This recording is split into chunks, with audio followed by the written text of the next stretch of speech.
I remember when I was a little girl and we used to go to like carnivals, amusement parks, and stuff like that. I remember the first time I saw cotton candy. And I just wanted that cotton candy. And I remember it was so enticing and so inviting. And I just knew, ooh, wee, when I get that cotton candy, I'm just, I'm going to bite into it and it's going to be so good. When I got the cotton candy and I bit into it, it was just air, it was just like, just nothing. I felt a little sweetness on my tongue, but that was it. What the cotton candy was presenting was absolutely not what I was expecting. I was expecting so much more, but I just got a bite of air.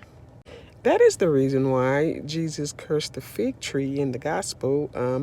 The fig tree looked like it was going to give something for nourishment and sustenance, but when they got closer, there was nothing there. The age of the cotton candy fruitless trees are coming to an end. When people come to the church, they want answers, and they need answers.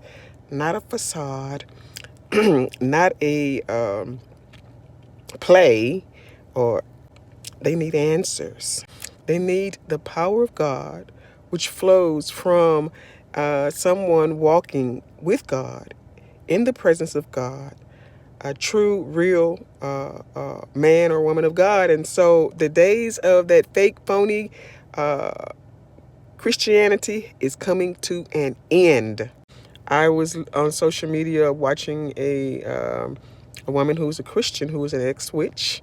She was considering going back to her witchcraft because she wasn't getting answers, supposedly, for something she needed for her son. The world is seeking power, and they are seeking answers, and they're looking for it now any way they can get it. If they can't get it from the church, they're seeking other means.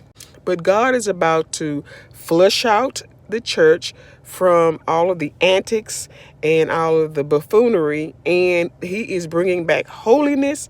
He is bringing back the power of God so that a dying world can get healed, can get deliverance, and can get set free, because the church is now operating in power as they did in the early church. People were added to the church at that time because the Holy Ghost was moving in power, and they were coming in by the thousands.